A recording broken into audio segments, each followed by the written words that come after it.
How's it going, everybody? This is Justin, and this is going to be a little thoughts video on my playthrough of Little Nightmares 2. We just finished it as of recording this, and I have to say I liked it in terms of the atmosphere and the sound design. Spooks, I'm not a big spook person, and this game gave the spooks in the way that I enjoy it, to where it was just really weird, minus the hands that we dealt with. But I really did enjoy the game. It felt like it is a prequel of some sort, because you do meet a character from the first game, and that's so that's how they kind of twisted around the Little Nightmares 2, because it's two people doing the same thing. It felt good. There was a couple spots that I got stuck on. There's a lot of things. They have like collectibles, like you have to find hats, and these glitches of like people frozen in time. We found a couple of them just by sheer dumb luck, and most of them required a little bit of puzzle work or just opening your eyes for more than 2 seconds, unlike I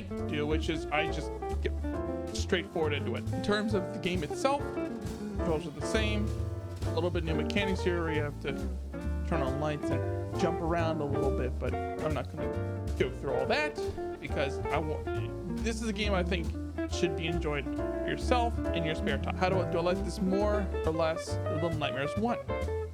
I think they're for their own sort of thing. They're great in retrospect, but in terms of the sheer madness and twisted themes that we saw, I think number one takes the cake by just a small margin.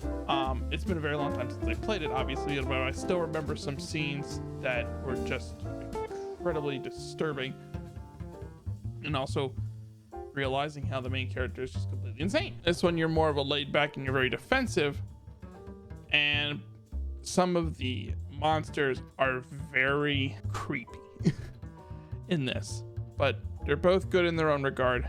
But I think one is a little bit more twisted for lack of reason. But I think there's also a DLC that came out with it, so maybe when Little Nightmares 2 has a DLC, maybe it'll bring it up to that layer. In terms of a numbered review, I don't like giving perfect scores because it's really hard to have a perfect game. I will give it a 8.5.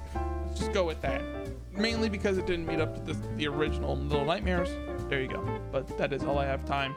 And make sure you stop by the streams and on Twitch and on here.